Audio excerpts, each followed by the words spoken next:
I have a dream that one day this nation will rise up and live out the true meaning of its creed.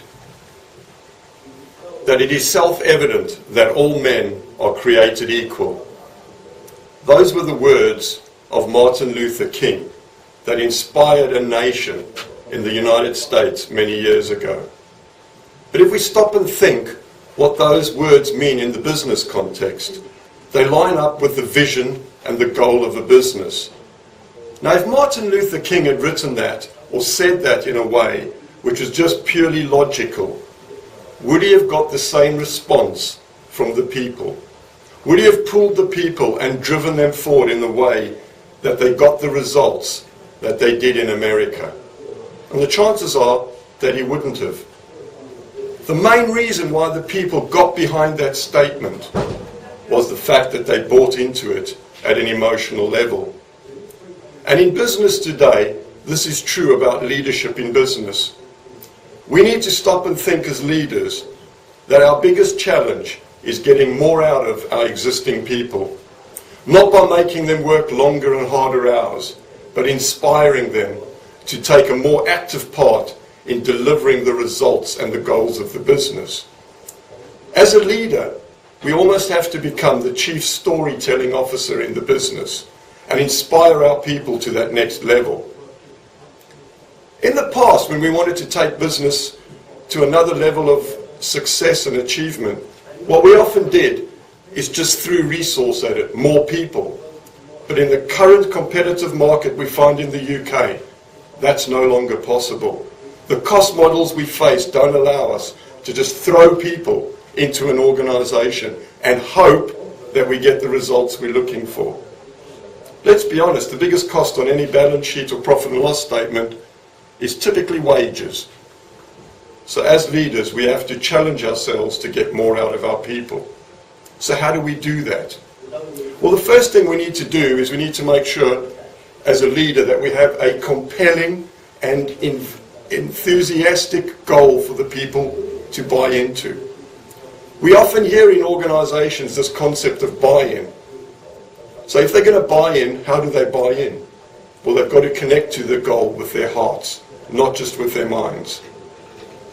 And then in our organisation, we need to have a structure that is lined up with the goal and is put in place so that it actually can deliver the goal.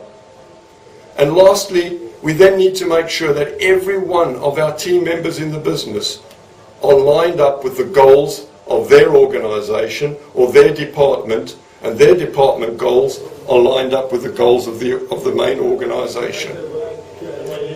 Now, this might sound quite easy, but it has a lot more challenges than we think. But then there's the one other area that we need to think of, and that is that the organisation is aligned with its customers. And who are the customers? Well, it's the people that buy from us, but it's also the suppliers, and it's also often the other departments in our organisation. Are we aligned with them, and are they aligned with us? How often in an organisation do you find yourself doing a job where in the back of your mind you know that somebody else is being paid to do this job?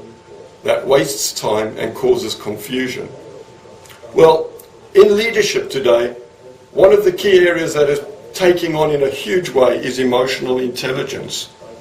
And often emotional intelligence, when I speak to people about it, they go, "Oh, you mean I've just got to go put my arm around somebody and tell them how great they are?" Well, no, that's not what emotional intelligence is all about.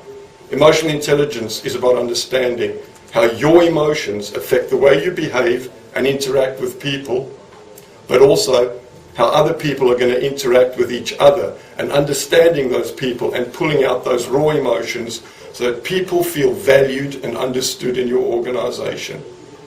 The key area to success right now and getting more out of people is by aligning organisations.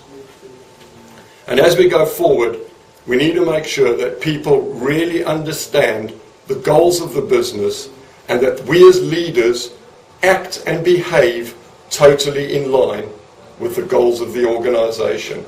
We cannot go on the point of do as I say, but don't do as I do. So, emotional intelligence is that ability of leaders to inspire their people to the next level of success? How many of you have got people in your organization that you know are capable of so much more, yet they hold back from taking that next step? Our job as leaders is to inspire them so that they feel motivated to take that next step and grow as humans. Emotional intelligence is that key to unlocking the potential of your people.